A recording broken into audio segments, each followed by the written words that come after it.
Assalamualaikum warahmatullahi wabarakatuh. Bertemu kembali dengan Ibu Sri Suhartini di pelajaran Otomatisasi dan Tata Kelola Kepegawaian. Untuk di minggu ini, Ibu akan melanjutkan materi dari pertemuan minggu lalu ya anak-anak untuk 11 OTKP.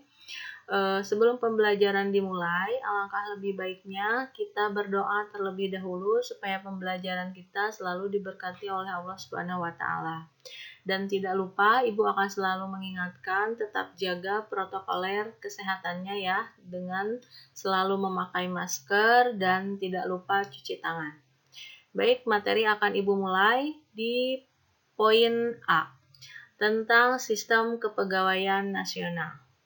Nah, kebijakan dasar sistem administrasi kepegawaian di negara kita mengacu kepada Undang-Undang Nomor 43 Tahun 1999 tentang perubahan atas Undang-Undang Nomor 8 Tahun 1974 tentang pokok kepegawaian. Pegawai negeri sipil didefinisikan sebagai setiap warga negara Indonesia yang telah memenuhi syarat yang telah ditentukan, diangkat oleh pejabat yang berwenang dan diserahi tugas dalam suatu jabatan negeri atau diserahi tugas negara lain dan digaji berdasarkan peraturan perundang-undangan yang berlaku. Nah, di sini ada pegawai negeri itu terdiri dari 1. Pegawai negeri sipil, ya, yang terdiri dari pegawai negeri sipil pusat dan pegawai negeri sipil daerah. Secara rinci, institusi tempat pegawai negeri pusat bertugas adalah sebagai berikut. Pertama, itu ada di Kementerian Negara yang bernonkomenklatur, artinya departemen yang di kantor Menteri Koordinator dan Menteri Negara. Kemudian yang kedua, itu berada di lembaga-lembaga non-departemen dan perwakilannya di daerah. Ketiga, itu berada di kantor wilayah departemen. Keempat, di lingkungan perwakilan Republik Indonesia di luar negeri dan perwakilan instansi di luar negeri. Kelima, di lingkungan pemerintah wilayah administrasi provinsi, kemudian pemerintah daerah, BUMN, dan proyek-proyek pemerintahan.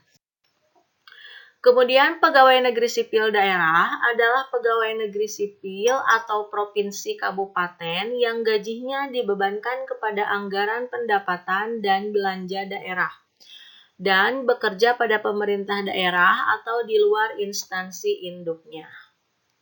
Nah, kemudian pegawai negeri sipil daerah antara lain bertugas pada sekretaris daerah provinsi dengan seluruh jajaran organisasi di lingkungan yang terdiri atas asisten, biro bagian, subbagian, seksi, dan sebagainya. Kemudian ada Bapeda provinsi, kabupaten kota, dan satuan di lingkungan masing-masing seperti bagian, seksi, dan sebagainya. Kemudian ada BKPM di daerah provinsi atau kota, dinas-dinas otonom di satuan lain yang tidak termasuk kepada salah satu organisasi tersebut seperti. Kemudian yang kedua ada anggota Tentara Nasional Indonesia atau TNI. Pada dasarnya, anggota Tentara Nasional Indonesia atau TNI adalah pegawai negeri. Namun, beberapa ketentuan tentang pegawai negeri tidak berlaku bagi anggota TNI atau Polri. Oleh karena itu, perlu diatur dengan peraturan perundang-undangan, yakni Undang-Undang Nomor 34 Tahun 2014 tentang Tentara Nasional Indonesia yang dinyatakan bahwa prajurit adalah warga negara Indonesia yang memenuhi persyaratan perundang-undangan dan diangkat oleh pejabat yang berwenang. Kemudian, setiap prajurit TNI berhak memperoleh penghasilan dari biaya seluruh anggaran pertahanan negara yang bersumber dari anggaran pendapatan belanja negara. Nah, di sini prajurit mempunyai kebutuhan dasar di antaranya perlengkapan perseorangan, kemudian pakaian dinas, Nah, prajurit dinas memperoleh rawatan layanan kedinasan antaranya nih. Ya, anak-anak, satu, penghasilan yang layak. Kemudian yang kedua, tunjangan keluarga. Ketiga, itu mendapatkan perumahan atau asrama atau yang bisa disebut dengan mes. Ya. Keempat, ada rawatan kesehatan. Kemudian kelima, pembinaan mental dan layanan keagamaan. Keenam, bantuan hukum. Ketujuh, asuransi kesehatan dan jiwa.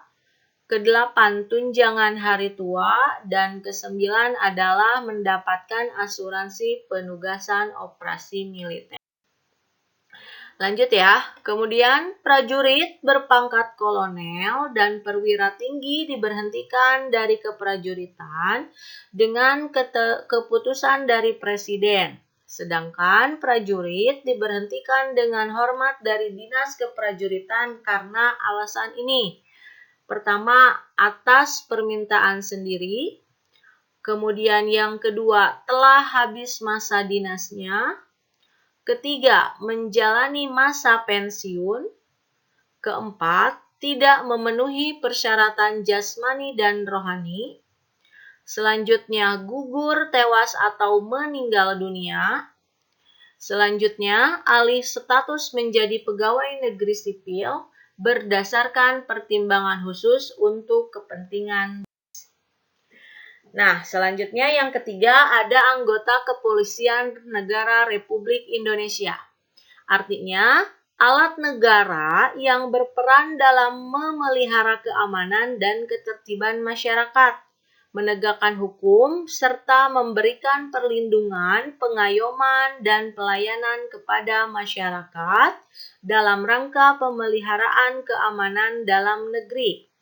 Kemudian, pegawai negeri atau kepolisian RI ini terdiri atas 1.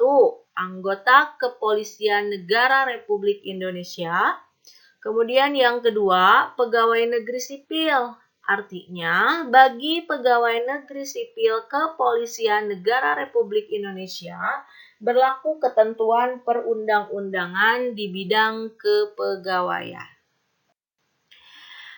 Lanjut ya, sebentar lagi. Yang keempat, ada pejabat negara.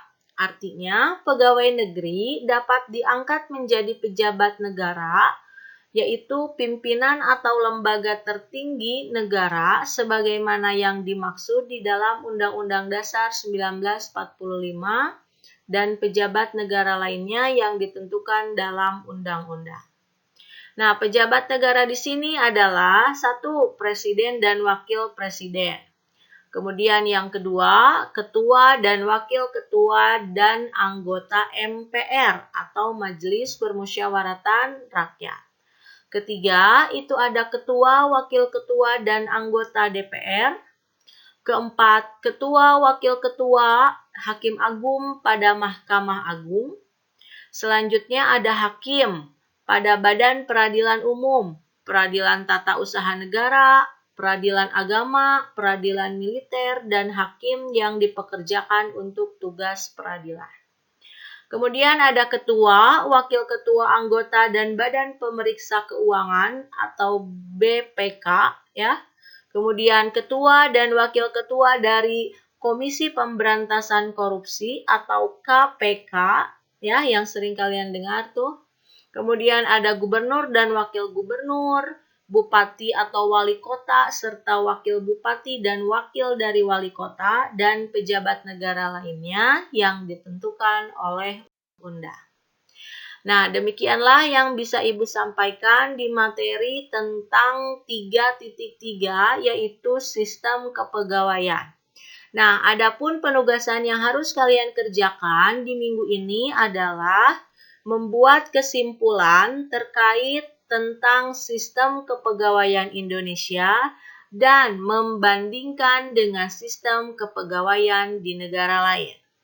Baik, itu saja yang bisa Ibu sampaikan di materi bab ketiga tentang sistem kepegawaian. Silahkan tugasnya tolong dikerjakan dan nanti dikumpulkan di foto via japri ke Ibu ya. Tetap jaga kesehatan. Terima kasih atas perhatiannya. Wabillahi taufiq wal hidayah. Wassalamualaikum warahmatullahi wabarakatuh.